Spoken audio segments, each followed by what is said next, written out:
Well, hello. Hello, Marie. Get a few more on here. We'll get rolling. It's a long weekend. Victoria Day doesn't mean much to me, but anyways, it is a long weekend here in Canada. Not in the U.S. That's next weekend in the U.S., I believe. So, been a lot going on this week, as usual. Hello, Faye. Yes. The Armed Forces, Mr. Magoo, Armed Forces, CAF. The new recruits are leaving. Well, they say it's because, well, they're sending them out to remote locations, the bases in remote areas, and they can't afford to stay there or whatever, the housing and all that stuff. I think it's got a little bit to do with the dress code, the long hair, the beards, the tampons in the men's washrooms and stuff like that. You know, the woke stuff, the purple hair, the earrings, and all the stuff that goes with it. I'm pretty sure that's kind of the roots of the problem. Plus, they're embarrassed to wear the uniform, I believe, now because, gee, let's see, they got no ammunition, probably shortage on guns. I'm surprised the Liberals haven't banned the guns in the Canadian Armed Forces yet. I guess they haven't made it to that point. They want to get them from the average person, but I guess probably the Armed Forces would be next. That's the mentality of the Canadian government that we have. So, it's, forgetting the nail polish, yeah, exactly. They got to have something to do when they got no ammunition or no training. And we had the lots of election discrepancies. It's the Liberal wins, no, the Bloc wins, no, the Conservative, no, the Liberals, no, the Bloc. The Bloc's going to court. The Liberals lose. The Conservatives might lose. The Liberals probably win. It's just a mess. Total mess. And on top of all that, we don't even have a budget. Carney's over there hobnobbing in Rome with his family and a bunch of others on our dime. We won't even know how much that cost us because that'll be a top secret. Cabinet confidentiality, right? And then we got Gilbo, C-63, the censorship bill. He wants to shut everybody down. So this live stream tonight, I've got a couple of videos I'm going to show. And I want to get them in because probably not going to be allowed to after this government finally makes it into the House of Commons. If they do, they'll just do another OIC, copy Trump, and pretend to be like Trump, although they pretend to hate Trump, but they pretend to be like Trump, and it's getting so confusing, isn't it? And of course the pipeline lies is we're going to get pipelines. Oh no, we're not getting pipelines. We're getting electrical conduits across the country. And Carney got caught telling lies during the election campaign. Oh, surprise. Knocked me over with a feather. I just was just gobsmacked when I heard that he lied during the election. I didn't even try to tell people that. I thought they'd figure it out for themselves, the Liberals, but I should have known better. They're not smart enough to see that they're being lied to. He lied about the retaliatory tariffs. He was getting them taken off, or in the motions of having them removed on April the 16th, long before the election. But he was still standing up saying, we got retaliatory tariffs, and we're going to hurt those Americans, you know. And what a bunch of garbage coming out of them. But hey, remember, it's elbows up, folks, elbows up. What an embarrassment that is. Unbelievable. Anyways, that's just a quick rundown of this week. There's lots of channels on YouTube that are doing great coverage on this. I would list them off, but there's just quite a few, and I wouldn't want to miss anybody because, like I say, you probably follow a few of them anyways. They're on top of the game. Lynn, Phil, P. Lynn, Betty. So Let's see. I think I'm going to, you've probably seen this video. I'm sure you have, unless you've been living in a cave with no internet. And it's under a minute long. Now I got to see what I'm doing here, how to bring this up without screwing things up, which I'm pretty good at. Just bear with me.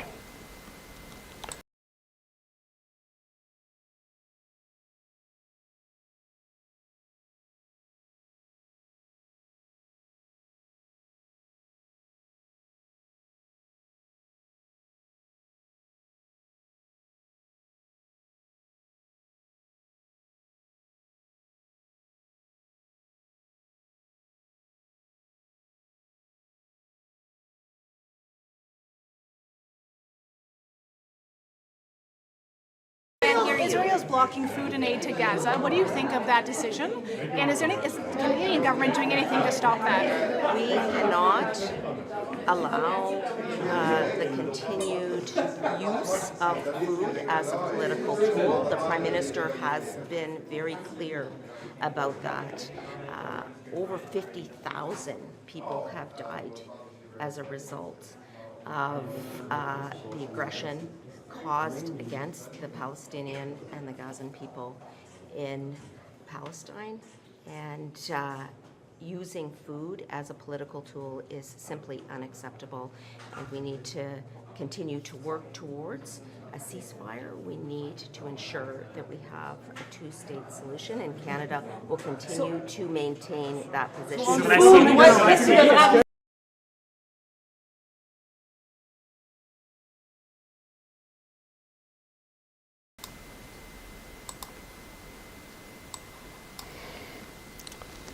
So, that was Anita Anand, our new Foreign Affairs Minister. I hope you caught the audio on that. I think that was set up for you.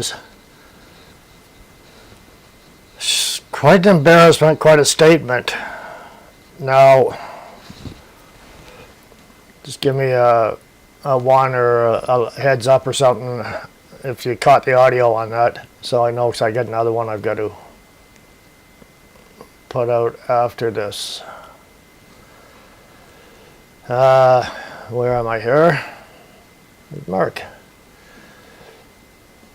Where am I? I gotta bring this up. Okay.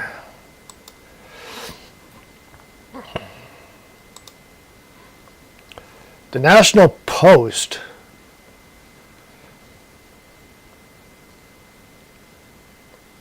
how was the audio, folks? Okay? Yeah, Phil, you must have caught it.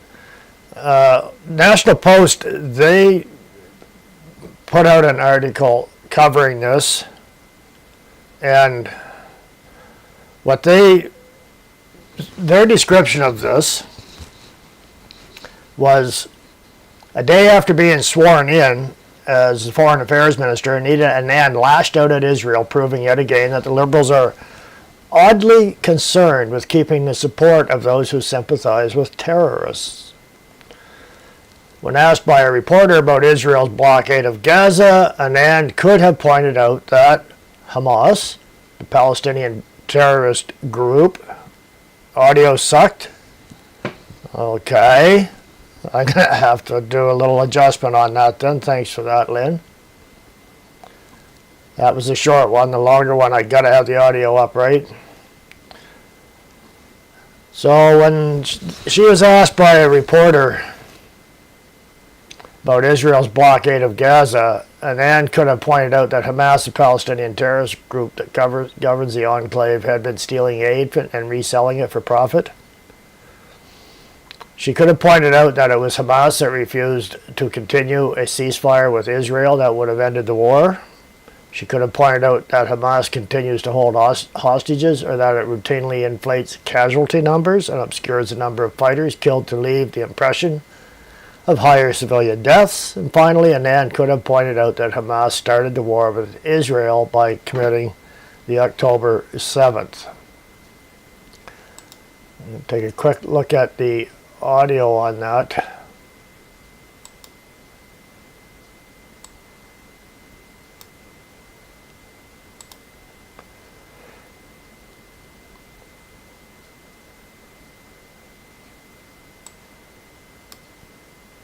So what I might do is I might try to run that one again just to double check the audio, and you let me know, because this other video is quite a bit longer than that, and I would like to get this other video up. So I'm going to run that one more time. It's less than a minute, so you can let me know if I've got the audio corrected or not.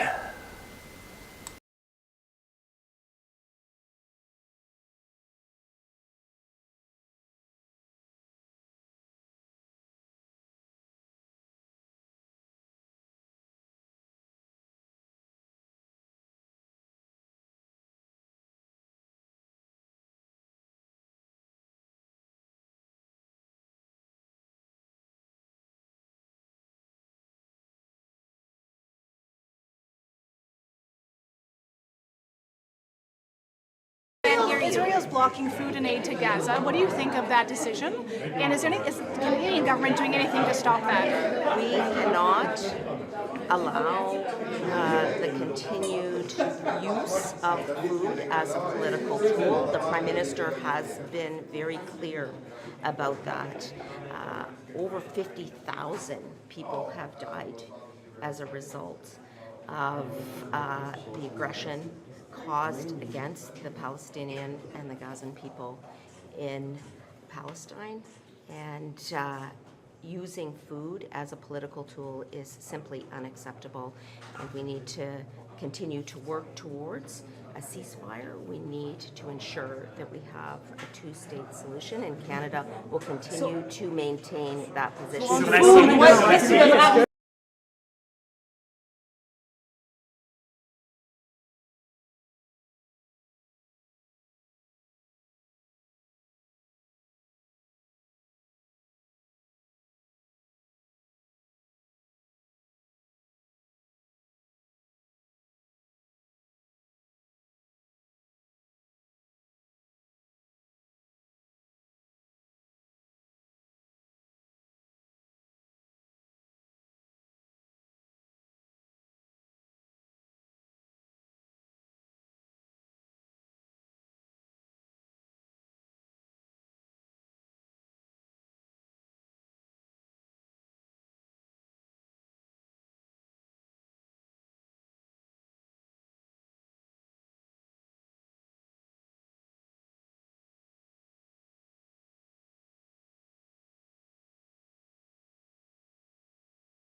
Okay, I'm back. For some reason my mic stops on me sometimes. I don't know why that is. So we're back, and I'm still looking at this article here from National Post. So what she did, anyway, a lot of things she could have put out there, though. She could have pointed out any number of these things. Instead, she chose to attack Israel. She says we cannot allow the continued use of food as a political tool. That's how she started, conveniently ignoring Hamas's routine theft of aid. The terrorist organization has profited at least US $500 million from stolen aid since October 7th. It's funds that it has used to bolster its ranks, and they were caught on camera hijacking 47 aid trucks in a convoy of 100. She never mentioned any of that. Gee, she just kind of dodged that, eh? After Israel started its blockade in March, Hamas started to struggle to pay its terrorist fighters because the funds from stealing the aid began to dry up. So chastising Israel for using food as a political tool while overlooking the fact humanitarian aid has been used to fund Hamas's own war effort demonstrates an appalling level of bad faith on part of the Foreign Affairs Minister. Anand then summed up the war as one entirely of Israel's making, while simultaneously accepting Hamas's dubious casualty count. Over 50,000 people have died as a result of the aggression caused by the Palestinian and Gazan people in Palestine, she said. Anand apparently gets her information and her talking points from Hamas, which again started this war when it slaughtered 1,200 people in southern Israel. Suggesting the war as a result of the aggression caused against the Palestinians shows she is either very poorly informed or deliberately pushing anti-Israel agenda that is absent of facts. As for the number of casualties, the Hamas-controlled health ministry is an unreliable source, routinely listing deaths that never occurred, with 3,400 supposed deaths being dropped in March. A report in December by think tank the Henry Jackson Society found that casualty counts were regularly manipulated, including, for example, listing thousands of people who would have died whether there was a conflict or not, such as cancer patients, as among the war dead. The report found that 17,000 of the then supposed 44,000 deaths were Hamas fighters, and a majority of those killed were males between the ages of 15 and 45. Hamas also notoriously embeds itself in schools, mosques, and hospitals, using its population as human shields. Repeating those casualty numbers without at least distinguishing between the Hamas fighters and actual civilians is repeating terrorist propaganda. Anand's blaming of Israel while ignoring the actions of Hamas continues the regrettable pattern of her predecessor, Melanie. Have you seen the demographics of my writing, Jolie? Under Jolie's leadership, Canada continued funding UNRWA, despite the fact some of its employees took part in October 7th, an arms embargo was implemented against Israel, and Canada supported a UN motion calling for a ceasefire that placed no conditions on Hamas. Member Harper got rid of the UNRWA donations, and Trudeau brought that in as soon as he got back in, right? Anyways, it's, again and again, government's position could be summed up as Israel has a right to defend itself so long as it doesn't use its army. The terrorists who started all this, well, they are the victims of aggression, according to Anand. That's why we have all these people out protesting, waving the Palestinian flag, which is a fake flag. There is no Palestine. So now we're going to have a little fun because I'm going to try to bring another video up, and I hope I can get the audio working for you. And just let me know if it's coming through clear or not. First I have to find it.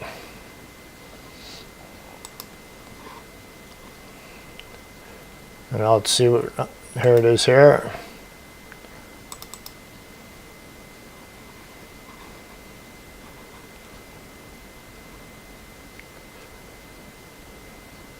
Wait for it to open up.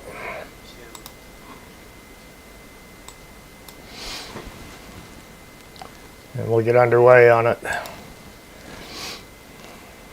I'll probably lose my mic in the in the chaos.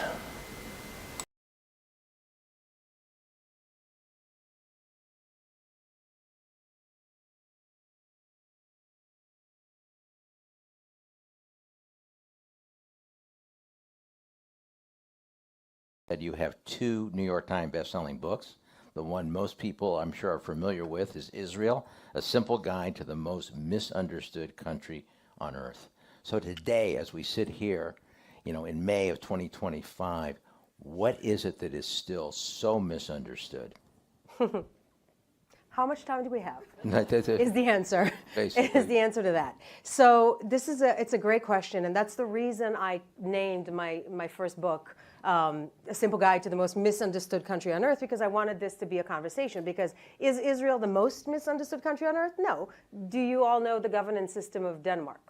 No, nobody does. But the thing about that I wanted to point out is that Israel is the country that people know nothing about, yet that they're obsessing over it in a very disproportionate way. And that was something that I was able to identify when I moved to America as an actress, a producer, a writer. I was Israeli, and I started coming to America and talking to people, and I'm like, wow, you have no idea what Israel is, right? But you're very opinionated about it, which is a very interesting concept. And that was why I was able to identify this years ago as this extra juge, which isn't political, and it's not about policies, and it's not about politicians, it's about good old anti-Semitism, which we're going to get to later on. So there are a lot of things that are misunderstood about Israel. You can talk about the fact that people don't understand that the Jews have originated from, Judea. The Jews are indigenous to the state of Israel. They don't understand that Israel is literally a refugee state that was decolonized from Great Britain. So not only it's not a colonialist state, it was decolonized from England. They don't understand how liberal and progressive it is. They don't understand that there are 21% Arab, Israeli, Palestinian citizens that have equal rights within Israel. If you tell them that they don't understand that there's, again, I don't want to be offensive, but they don't understand that there's never been a Palestine. Not that there shouldn't be, but there just never has been. And when you say this to some certain people in the population, their mind just goes, like they don't even know how to process that, right?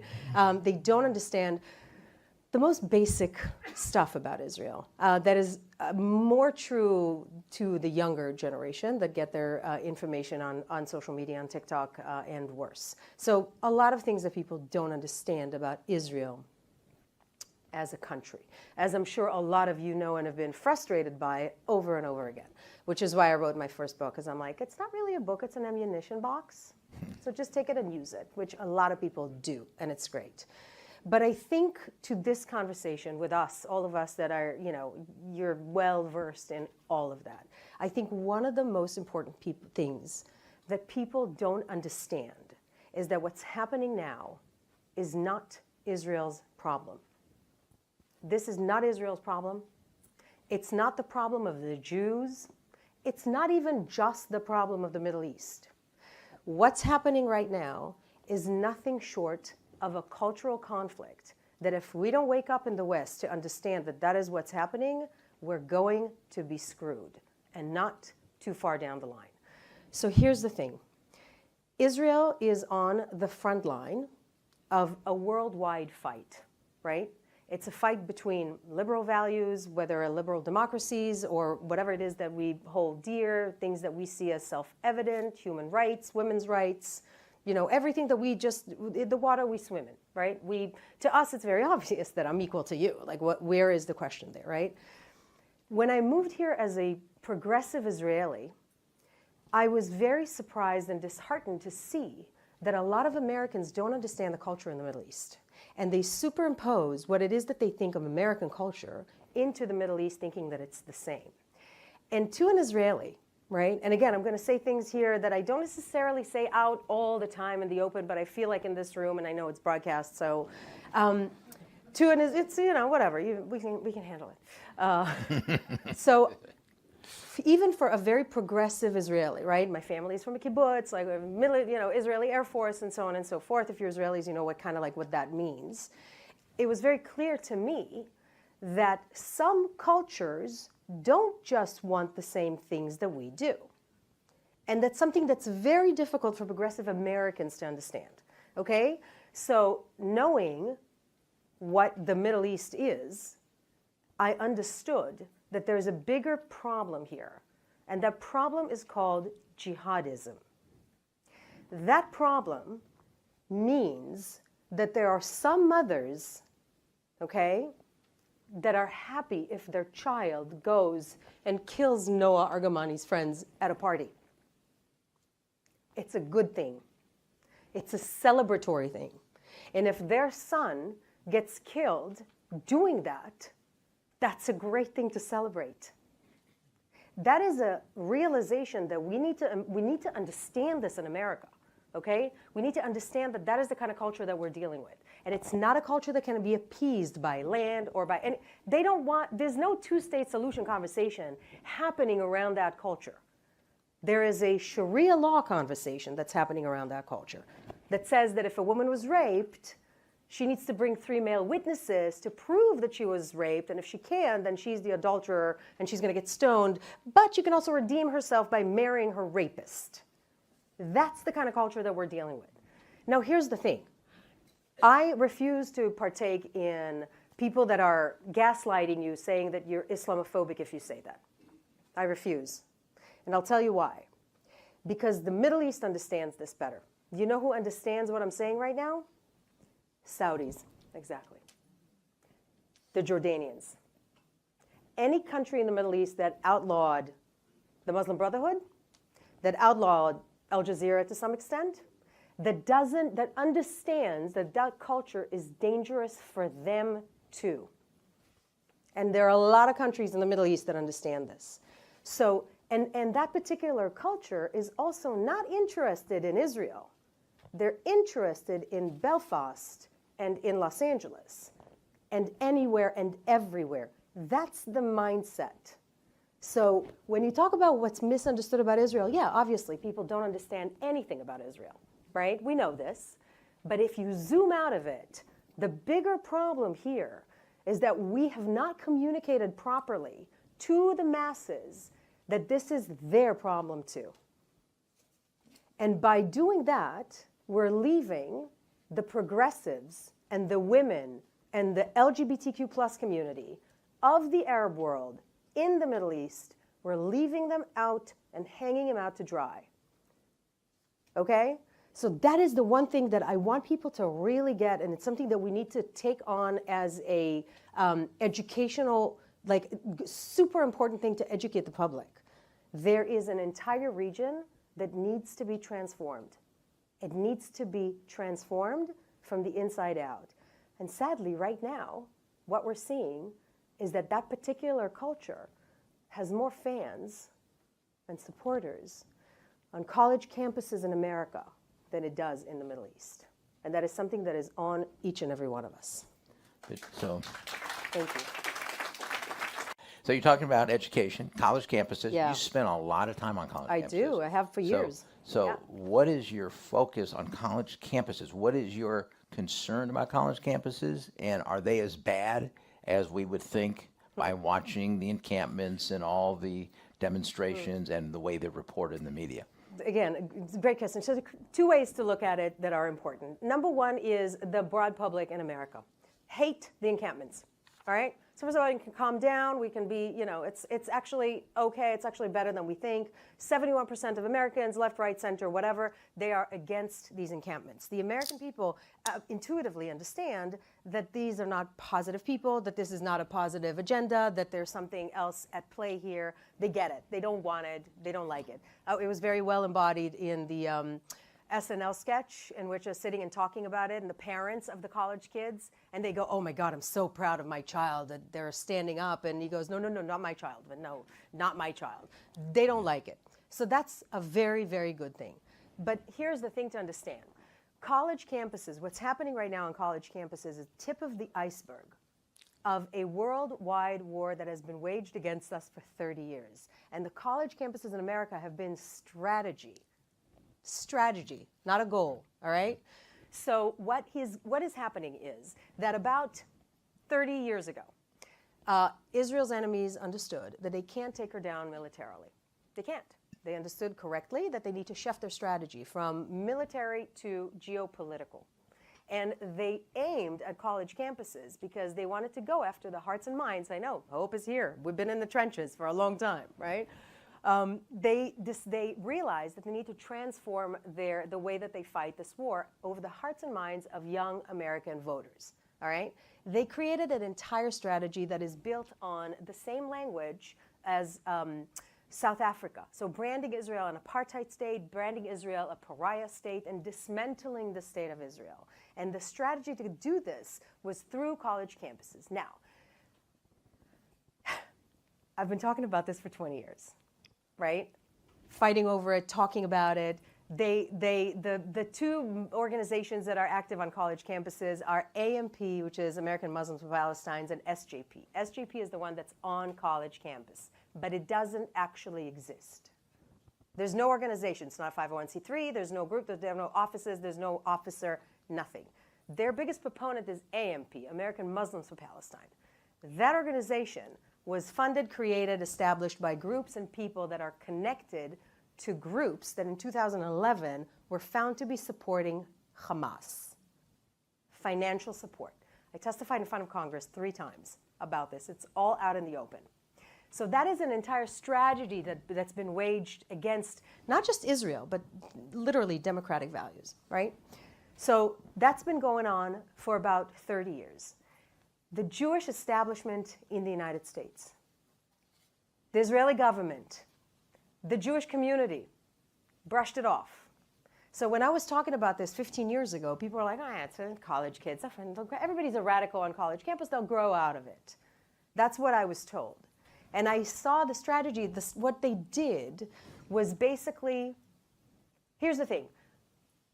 When a university passes a anti-BDS law, right? What does that mean? Like a BDS law, like they're supporting BDS. What does that actually mean? I'll help. Nothing is the answer. It doesn't mean anything, right? They're just like, we support BDS. That's great. It doesn't actually mean anything. A lot of it gets struck down, and it doesn't actually mean anything even if it passes. But what they've been doing for a very long time is training the population to think that voting against a democratic country is even a possibility. So if they voted against it on college campuses, it's okay to vote against it in City Hall. It's okay to vote against it, in Congress. Does that make sense? So this is what happened on October 8th. Not October 7th, October 8th, because there was the atrocities of October 7th and then the shock of the atrocities of October 8th with the demonstrations and all the hate that was coming out, burst what was actually being created against us for a very, very, very long time. They're supporting all of these entities and all these powers that we were talking about before in the Middle East. And that's what's going on. All these organizations need to be outlawed. All of these names need to be exposed, and people need to understand that this is fundamentally anti-American, anti-West, and the Jews, as always, and Israel now, having turned into the Jew of the world. Did you get that? Israel turned into the Jew of the world, right? They used to say, it's fine, let's just get rid of the Jews and everything would be fine. Nobody can say that. But it's like, let's just get rid of Israel. Everything will be fine. That's what happened, right? We're just a pawn. There's a bigger picture here. There's a bigger game. Also, the word terrorism, I would refrain from using that because terrorism is not a goal in and of itself. Terrorism is a means to an end, and the goal is the thing that we need to talk about. So let's go back to what you talked about a little bit earlier, and what word is used so much today, anti-Semitism, anti-Zionism. What do those terms actually mean? When someone says, I'm an anti-Zionist, but I'm not an anti-Semite, okay? Cute. Or I'm not against Israel, I'm just against everything it does. Right? So I'm not against Israel, I'm just against its existence. So. It's not, So I'm just going to, do it very quickly because, again, we need to wrap up. So first of all, let's be clear, anti-Zionism is anti-Semitism. They're one and the same. We're clear on that? Yes. Great, thank you. Thank you, Fred. So here's the thing. Anti-Semitism is not racism. So it's not racism because when you're racist towards somebody, you think that you're better than them. So they're below me. When you're anti-Semitic, it's a little bit of both. So you're punching down on somebody, but you're also punching up. So anti-Semitism is attributing to the Jews these mythological powers, and it's a shape-shifting conspiracy theory. So every few generations, it changes into something else. Sometimes it's racial, sometimes it's, religious-based, whatever. It turned into nation-based today, which attributes everything that's worse in society, where it used to be pinned on the Jews, now it's pinned on the Jewish state. So what are the worst things about society today? It's colonialism, it's racism, right? And it's white supremacy. And lo and behold, these are all the things that are pinned on Israel, which I can, break down very easily. So that's what happened, and that's what they're conflating. Anti-Semitism and anti-Zionism are one and the same. When people say to me, I'm not anti-Semitic, I'm not anti-Semitic, I'm just an anti-Zionist, I usually ask them which other countries they would like to dismantle. Because there's only one country in the world that her existence is being questioned. There's only one country in the world that gets attacked so severely and savagely on October 7th, but when it defends itself, people say, well, don't defend yourself that well. Just please pull back on the defending yourself a little bit. So Israel has the right to defend itself, but it doesn't have the right to win? Which other country are you debating? Do you see, does anybody debate the existence of Russia right now? Nobody said Russia did a bad thing, therefore Russia should not exist. That conversation doesn't exist. That conversation only exists when you are talking about the world's single Jewish state. And the problem with anti-Semitism being a shape-shifting conspiracy theory, that it's like the water you swim in. So people don't even see that. They just think that IDF and the Zionists are just the worst.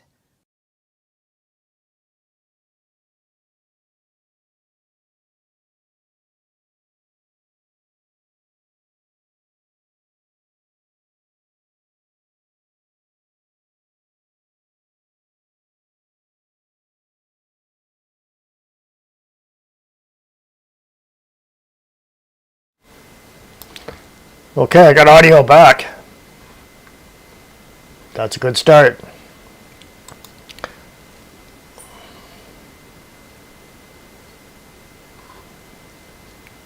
So,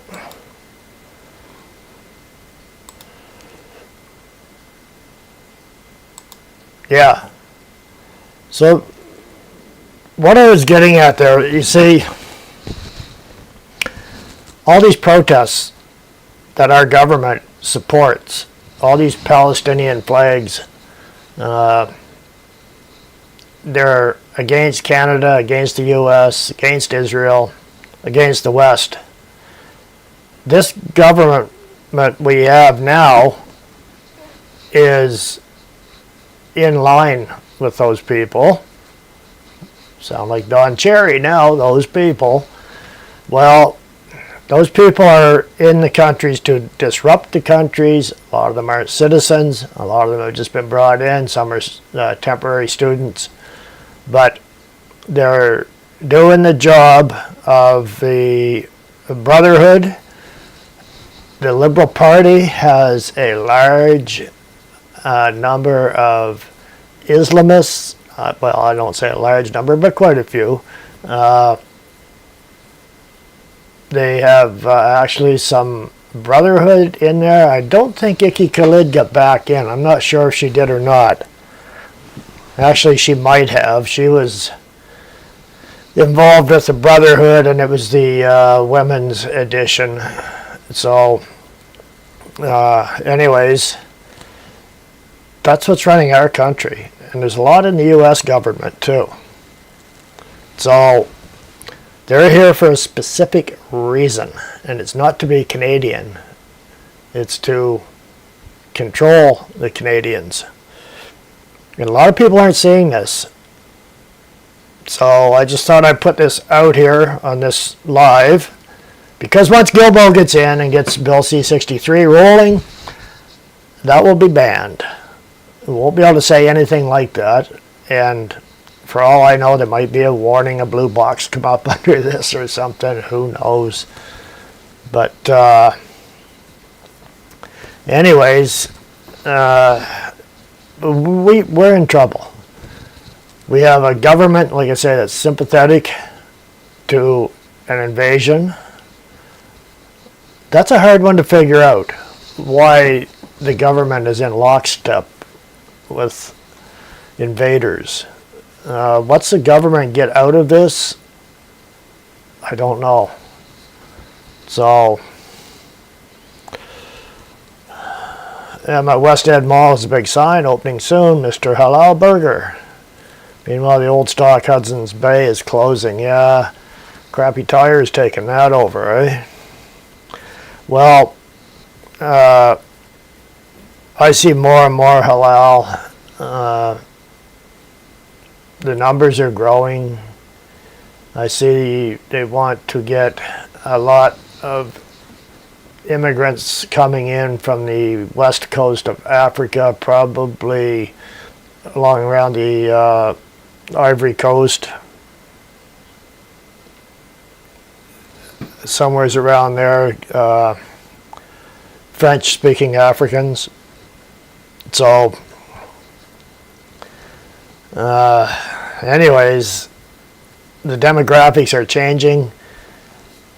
Carney's been lying about everything, and he's lying about the immigration. He's not going to slow down the immigration. He's said he's going to cut back on the temporary foreigners, or the foreign students and temporary foreign workers. He didn't say anything about the immigrants, and didn't say anything about the asylum seekers,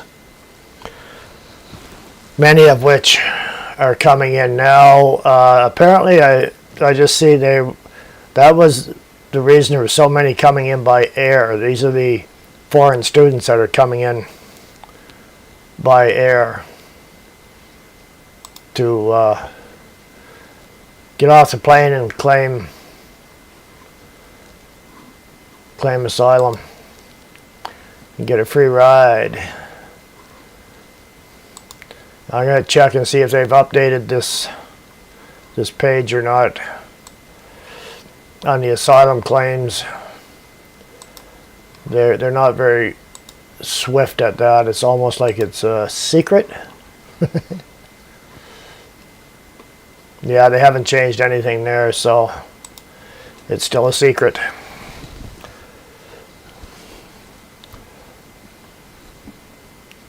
Carney's Roman name is Fabius Maximus Sharp. Yeah, no kidding, eh? What about the white Afrikaners coming to America? I hope this increases even into Canada. I hope they can get in too. Emma, we'll see.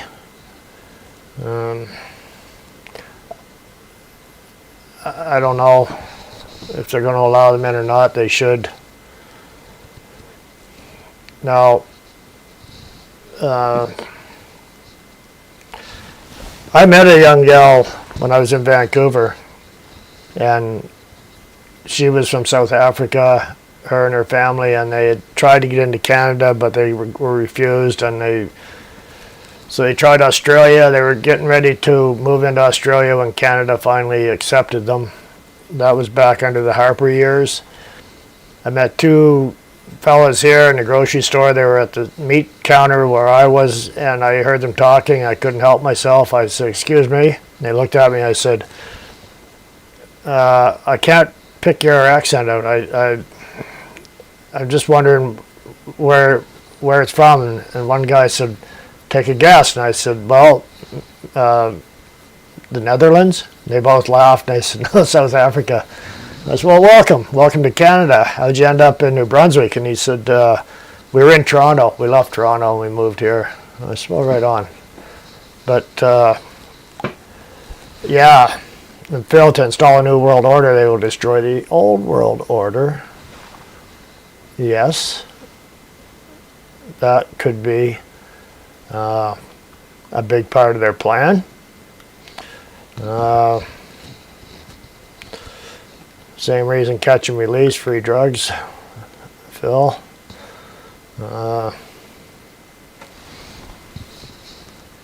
Vivo Cristo Rey, welcome. The white Afrikaners are welcome because of the persecution. Well, they should be, but we're not sure.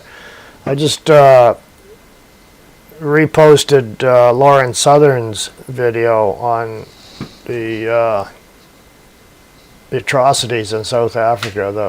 She did that about 6 years ago.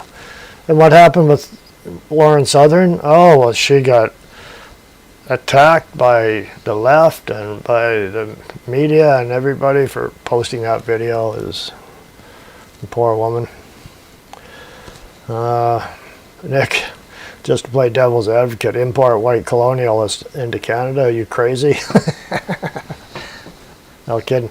Actually, the Afrikaners weren't actually colonizers per se.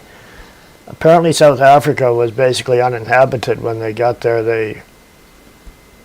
This is what I had just seen, anyways. Now it could be not true, but this is what I had seen. And they cleared the land and started farming, and then a lot of the African tribes moved in on them after it was all cleared and populated. And they had a hard time getting there too. So the German Dutch, eh?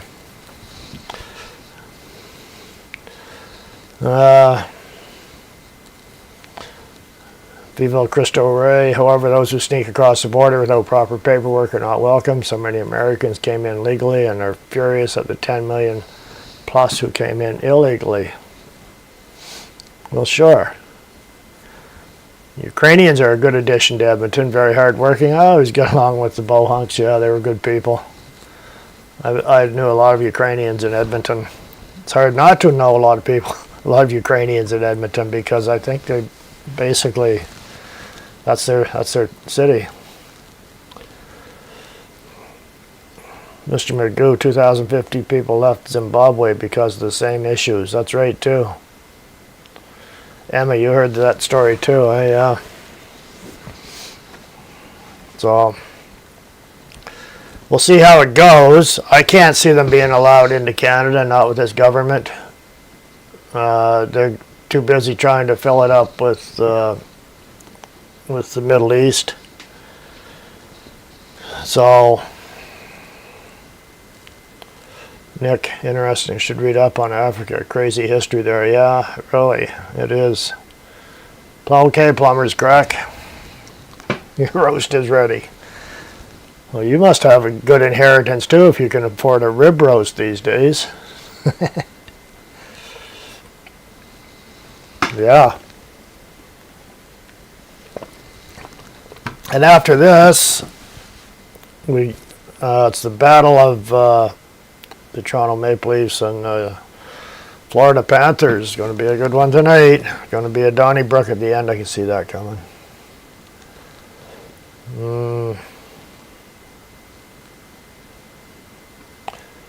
Let's see. Have yourself. Emma's on the good beef soup. I was on the frozen chicken pies. Let's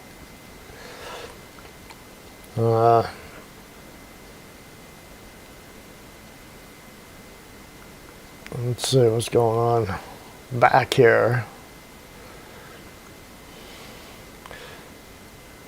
The Phil, destabilization. Fred, yeah, it's exactly what it's going to be.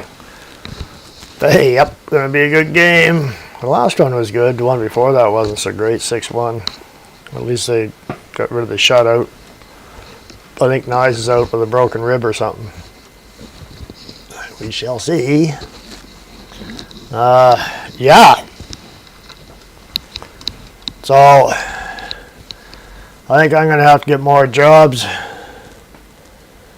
I'm going to have to get more jobs. I just get the truck fixed and something else goes. I was out in the bush. I started the truck up in a wild screaming, wild noise coming out from under the hood, and it's the the AC compressor seized up on it, I think. So another $1,000. Seems today everything's $1,000.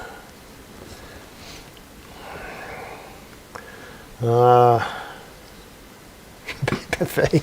Yeah, pizza made on a hot dog bun. Wow. Yeah.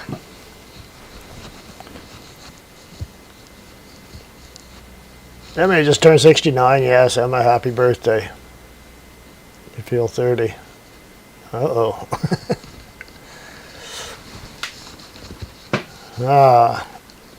Phil's still eating moose from last year. Right on.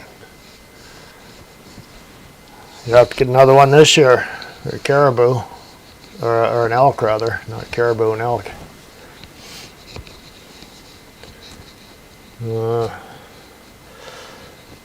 So yeah, we're being taken over, and our government is part and parcel of it. I'm just wondering if we're going to have an election 6 months down the road. I don't know if it's going to make any difference, but there might be enough corruption come to light. The problem is with the corruption, nothing gets done.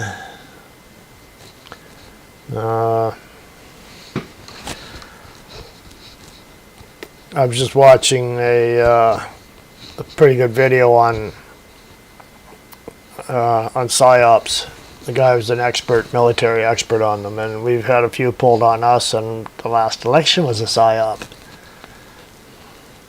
So, a lot of people fell for it. And it was a PSYOP right by the books. And now we're living it. And it's amazing how stubborn people can be.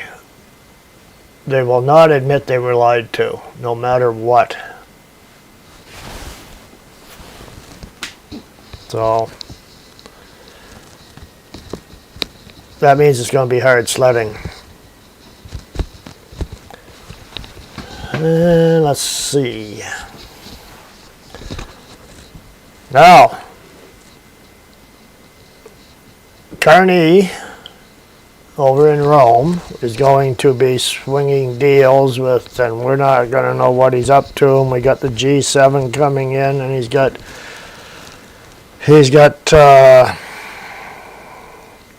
he's invited people here to join in. I don't know how that's going to go. It's going to cost us a lot of money, though. I know that. So I can imagine how the Ukraine, Zelensky showing up for that, and I don't know. He's not even part of the G7. That's very sketchy too. That Carney's inviting Zelensky here. Something going on. We're giving them a bunch of money. Well, Carney's giving him, Zelensky, a bunch of our money is what's going on.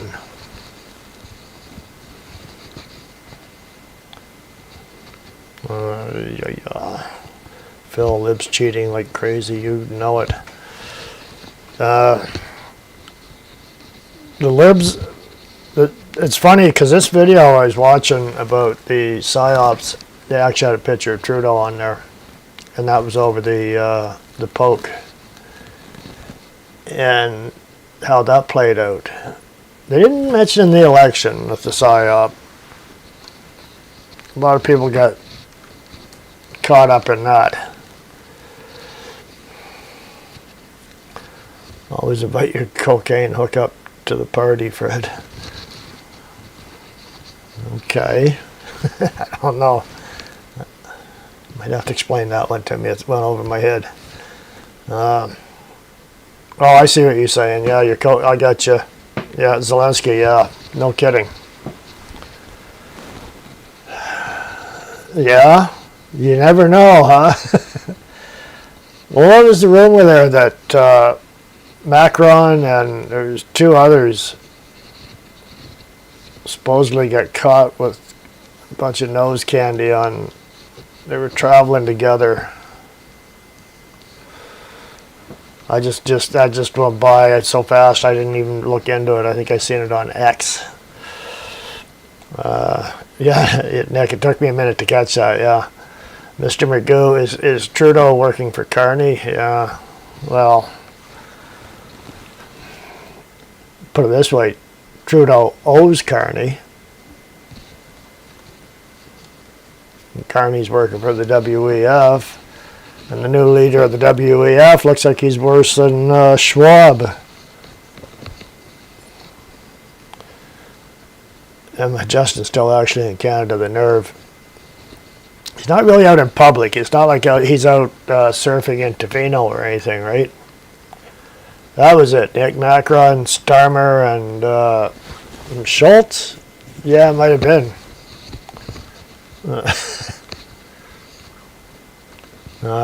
Yeah, I don't think Trudeau's out surfing in Tofino.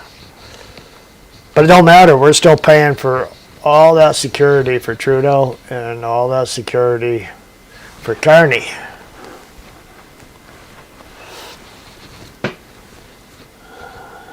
Look at Freeland and Trudeau last year, clearly high as kites. Oh, yeah. Yeah. And then Jolie, what was it, $8,000 a month bar bill? I think it was. No. And so now it's Anand has taken her place. I forget where Jolie got, what her position is now. I didn't pay too much attention to the shuffle on the cabinet. I just couldn't stomach looking at them. As you know, I'm not, Jolie's a lush too. You see, Yelia and it seemed like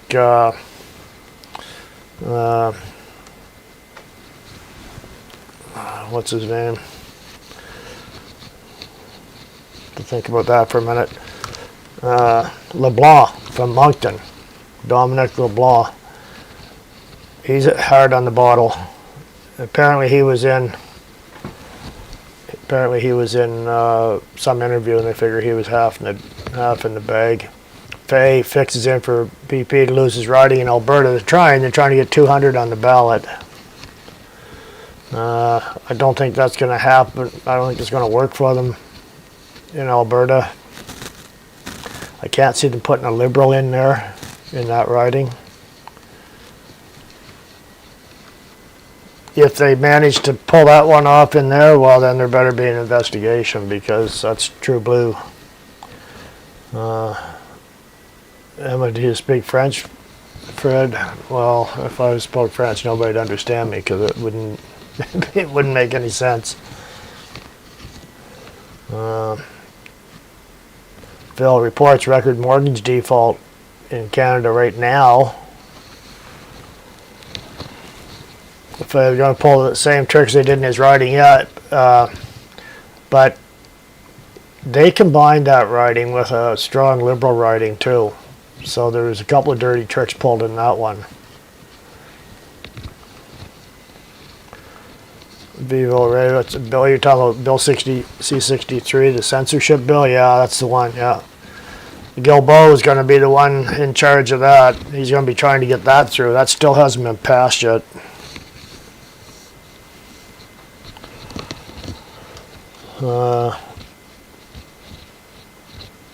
Phil Coconuts gets psychosis after time. Could explain the entire Liberal Party. Yeah, and they probably get paranoia. Yeah, paranoid, and who knows.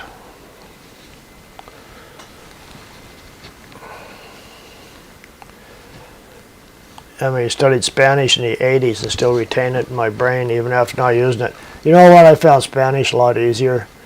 A friend of mine married a gal from Mexico, and he picked up Spanish, and he made a little handbook on English to Spanish, and I was going through that, and I found it very easy, and I figured if I could learn to speak Spanish, then I could probably pick up French. I think they're both Romance languages, aren't they, I think?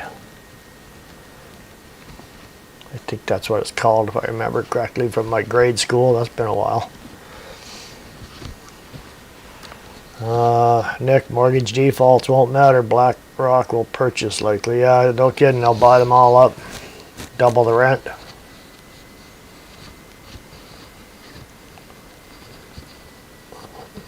Vivo Christo, I learned French in school, went in Canada by accident, didn't pass muster in Quebec. No, I wouldn't think so. No, same with the Acadian French here in Quebec. They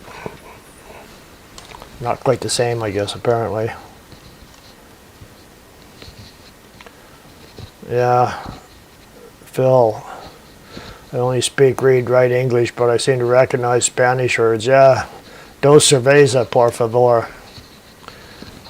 See, I can speak some Spanish. Anybody understands what that was? Faye, Trump trying to make the deal for the Palestinians to leave Gaza and go to a small part of Libya. Oh yeah. Marie, I can tell you that Spanish is different from French. Oh yeah. I agree, but I think aren't they in the same group of languages?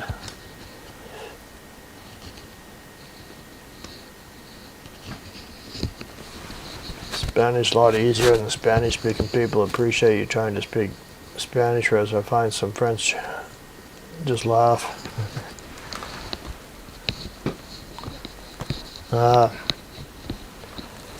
Yeah, well, try speaking Arabic. I'm not going to learn that. So, Phil, Elections Canada, engaging in suspicious activity, no kidding.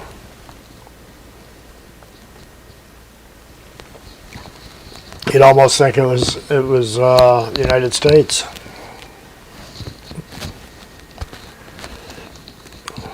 High school in Quebec taught us Parisian French. Got laughed at if you used it to speak to a Frenchman in Quebec. That's what they were teaching here too, I guess.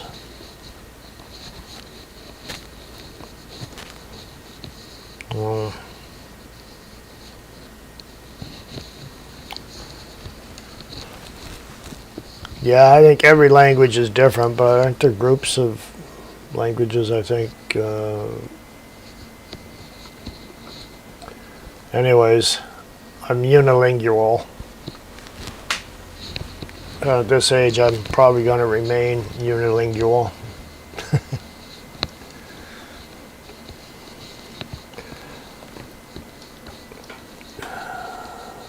Phil, one day I will be an electronic translator over 40 languages, easy peasy. Yeah, I bought a French bunch of CDs, and I was doing okay on them, and then I got busy doing something else, probably dodging a needle somewheres. Kept me busy for a couple of years.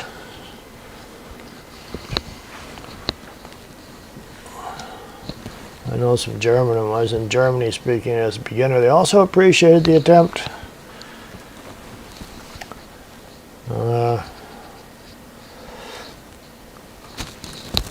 Yeah, one thing about Canada, we have quite a few languages, but not official, not like Switzerland. I think they have French, English, German.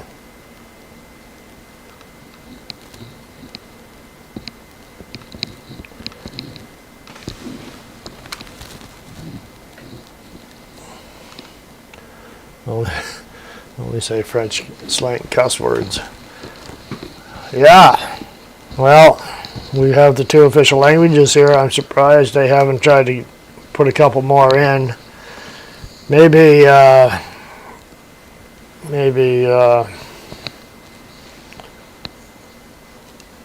not Cantonese. It's the other big Chinese language. Mandarin. I'm not sure which the commies use. If it's Mandarin or Cantonese or something else. Whatever it is, that would be our 3rd language coming.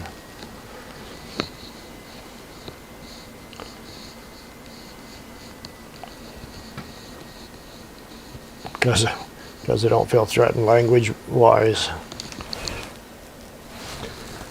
Well, we have a lot more issues than that anyways. Oh, they got Arabic signs now in Vancouver, do they? That doesn't, no surprise. I left there a couple of decades ago. Well, 1 decade ago, I guess.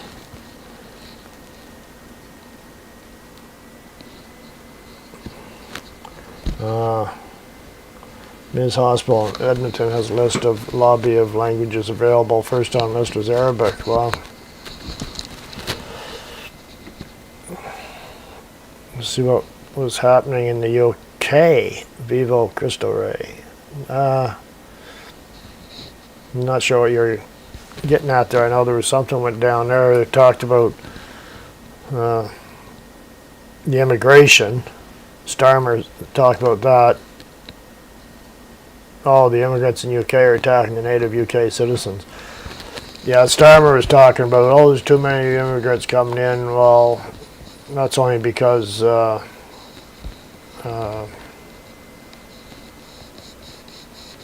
leader of the opposition, their numbers are climbing.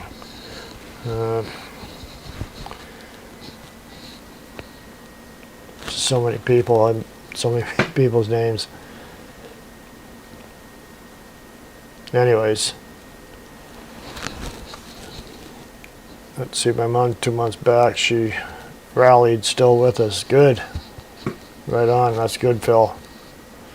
It's good news. Christian revival in UK. They'll stomp on that over there. Yeah.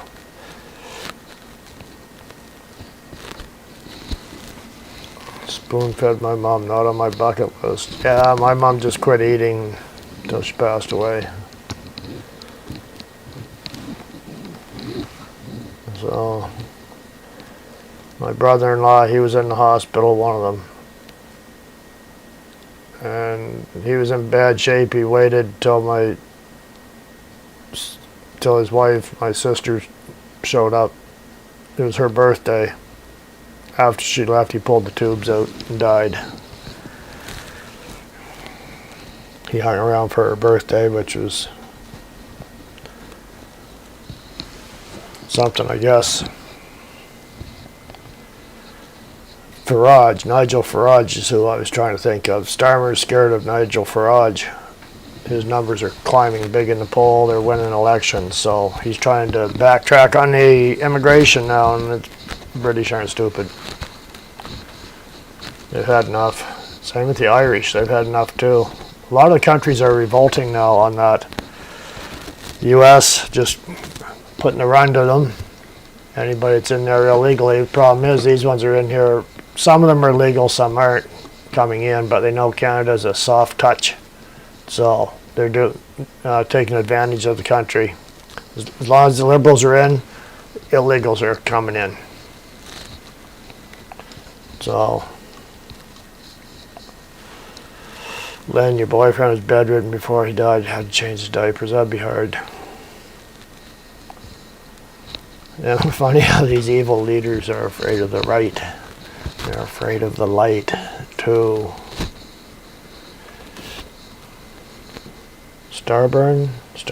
No, Starmer. Starmer, Starmer. Probably my mic tucked in under my shirt down here.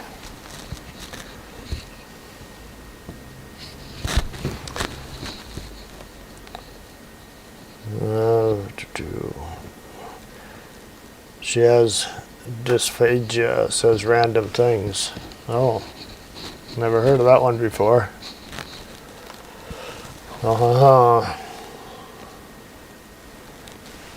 Where am I here? So, let's see. So we got a short week coming up. The party crew and the party plane will be coming back.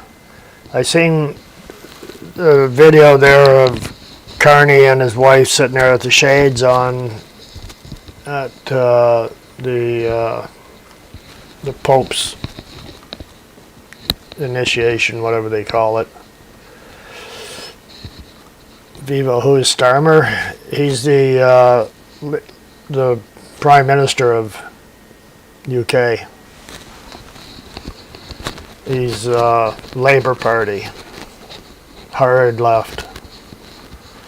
Lied his way in. Imagine that. So,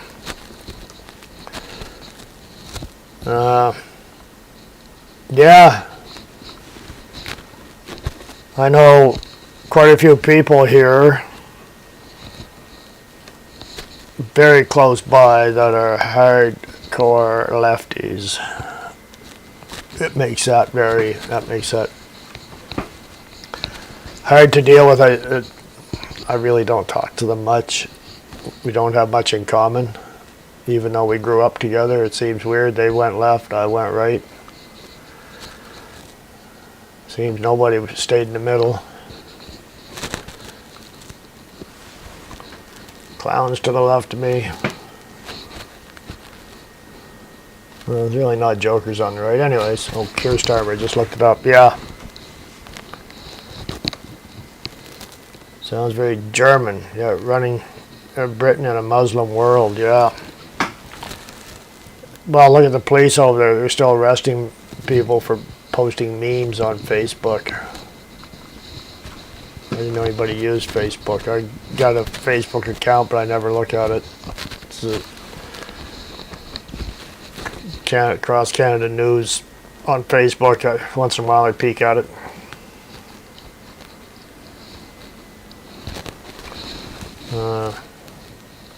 Liberals were center once. Yeah, they were. I wouldn't call Pierre Trudeau center.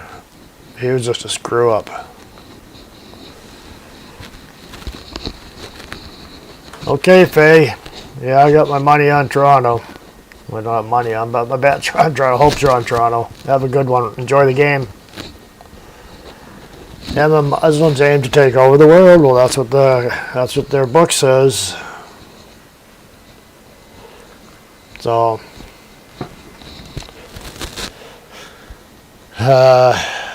they're doing not a bad job of it either, because like that woman on that video was saying, they're at the universities now, and they've got the university students on their side, and they come out of university and they're all brainwashed into it, right?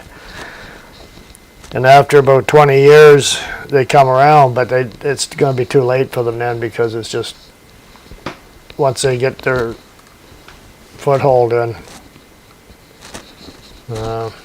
they're in, especially when they're running the government. I mean, you got rid of Singh anyways. I know that's a different bunch, but he was as corrupt as he could be. And if we get the Brotherhood in there, we're done for.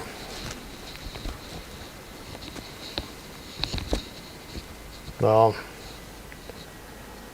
Emma, your son's a welder. Good.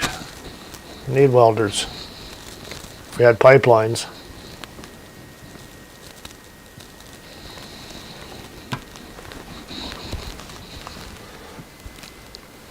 No.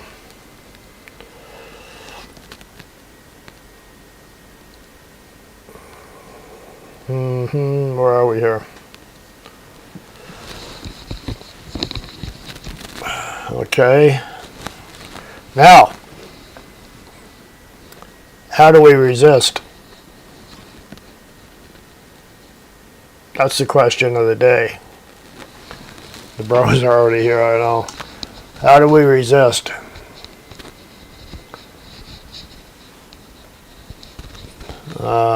Just like David Icke said, no one rules if no one obeys. So we have to not obey these illegal rules that will be laws that will be coming out. Marie, look at Toronto prayers blocking traffic. There's an ambulance had to turn around because they couldn't go through them they had it blocked in Toronto. They had the street blocked out there praying, and the ambulance had to turn around and find another way. Hope you guys are ready for the Crusades. MK2. Yeah, Phil, the economic collapse is the elephant in the room. They're working on that. Carney's big on the CBDCs. See that coming through. And I think what they'll do to bring it in, they'll say, well, it's optional. But it'll be just like when they got rid of the penny, right? Well, you could bring the pennies in, but you never got pennies back for change. So it'll be, you'll bring your bills in to pay for something, but you won't get change back. You'll get credits, CBDC credits, until all the cash has been collected. You'll be using both at some period, I think. It's my guess is how they'll do it.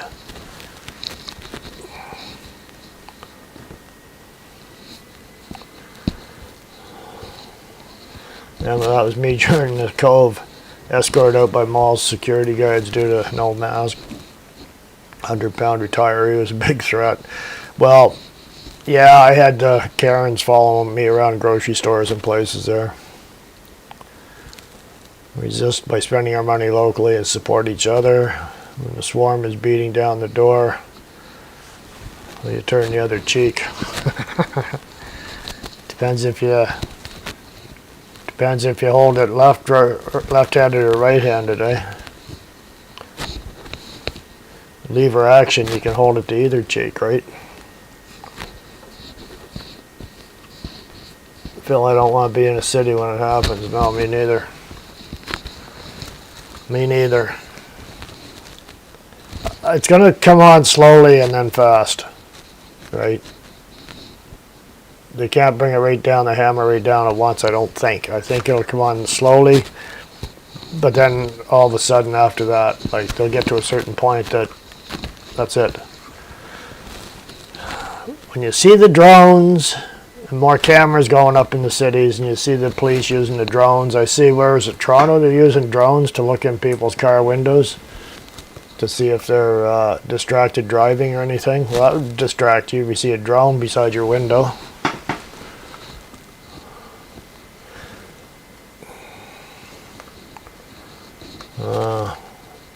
Phil, it's a matter of when, not if. That's right, yeah. It could be different ways too. There's these blackouts are a big thing. What if the power went out and never come back on? Boy, what a mess that would be. Drones see through walls. Now, remember, it was quite a while ago, it was Alex Jones, I think it was talking about the mosquito drones or the bug drones, the little ones. They got those. They have those. They can go right up to your window and you don't even notice them because it's just like a bug, eh? Dragonflies. I think it was the dragonfly ones that China has.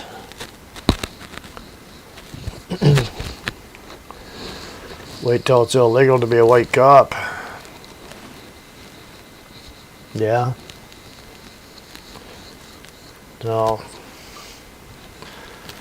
we're getting close. Time is speeding up. So I don't know how you can prepare. You do your best. Be on guard. Watch as it goes down. It's one thing, as long as we still have internet connections, we can still communicate with each other. It might not be via these platforms. It might be through email or something like that, or not actually email. That's too snoopy. Maybe through Telegram or Signal or something. There ain't no power, no CBDC. That's right, nothing.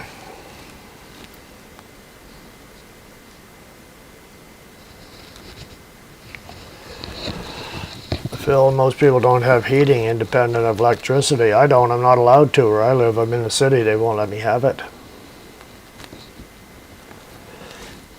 Maria Bicos. I've been trying to work for locals and start a food depot with my Hutterite friends. If I can gather enough interest, he'd bring a load here for others. 100 fills the back of my car. Last me a month. Wow. You guys are lucky. You're all very, very old. I didn't think it would be, getting old is going to be such a benefit, but you got a point. So, I wonder how their censorship will work with a VPN. I don't know. I'm wondering that too. I think you might be okay with a VPN. They'll make it illegal, of course, but I mean, right?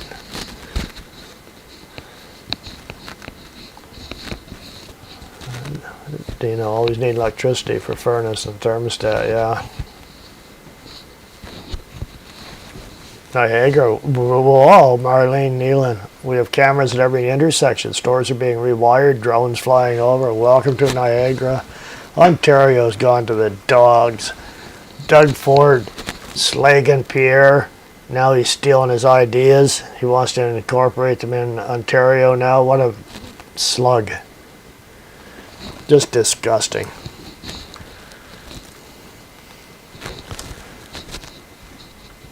Ontario can do better. He wouldn't have to do much to be better than Doug Ford. But cameras at every intersection, yeah. Stores being rewired. The thing with these two, the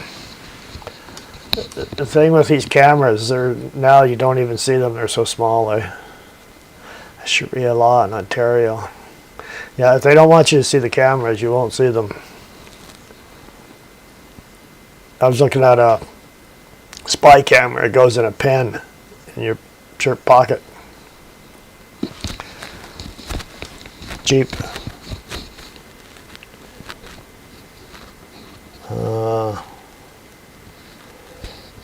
Did you see my email about BESS? BESS?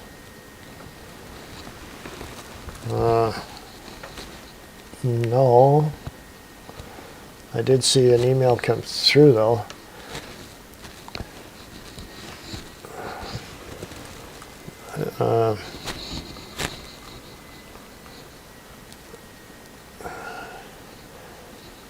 By their description, buzzes are now very sophisticated. Yeah.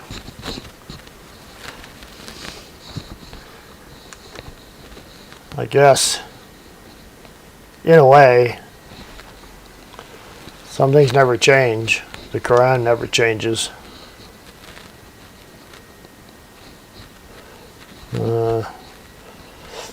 People, Crystal Ray, my nephew in BC, got an internship at a vine ring farm in Ontario. The family's not left wing, but they have no idea what is happening.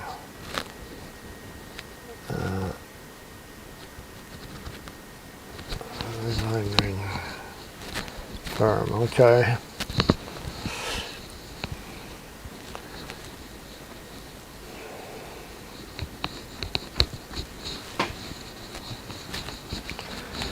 Yes.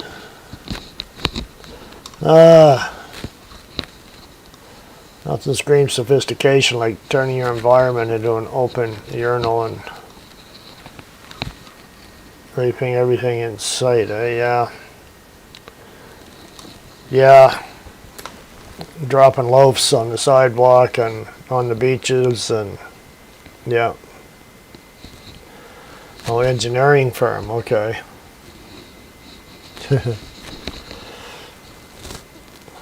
Yeah. Yeah, the beaches aren't safe to walk on in southern Ontario, and the streets in Vancouver downtown, you got to walk around piles, and yeah, what a lovely country. Sure has changed in the last decade. I don't know what happened. Miss my old Canada. Yeah, we all do. I'm not getting it back either. That's the problem. We're not getting it back. There can be changes made, but the damage is done. Trudeau made sure he did the damage. Carney, he's getting the last handful of nails to pound into the Canadian casket. So we got to get them gone. History. Well, people, what I mean is that they think everything is fine every time I ask them about Canadian economy, immigration, etc. Oh yeah.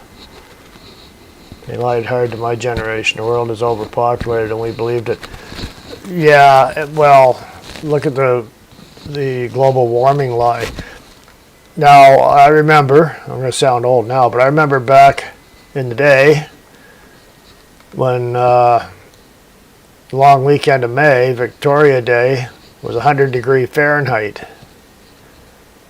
Well, it's going to be 68 degrees Fahrenheit here tomorrow.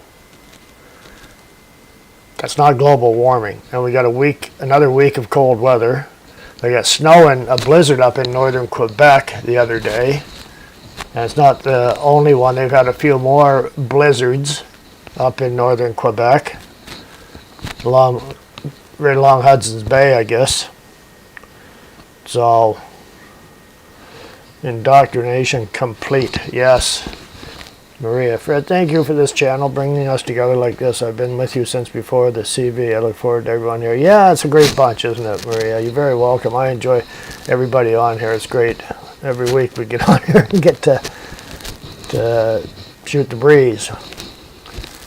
Nick kept the kids out of school Friday. If it was an all-dance party for some reason by some DJ acronym group. We went fishing and drove around pricing jobs. Real education with Dad Day. Perfect. Perfect, Nick. You're a good dad, yeah. Yeah.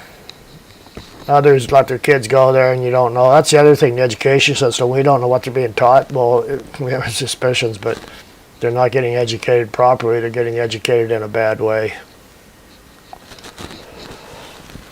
Wait till they shut the power off in Quebec. Shite will hit the fan. I guess.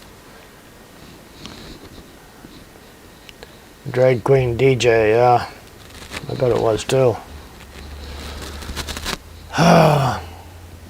Just think if the Liberals stay in long enough, that's what we'll have for a Prime Minister.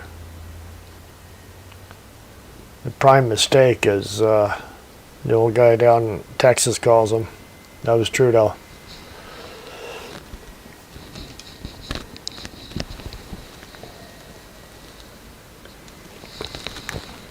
Well, okay, folks. I think we're getting to the time there.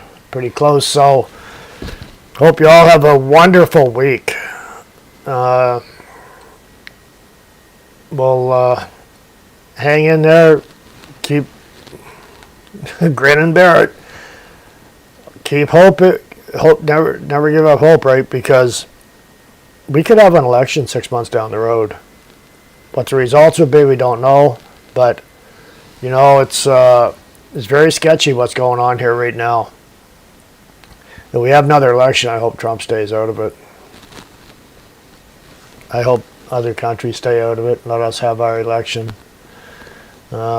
Anyways, we're not quitters. We're hanging in there.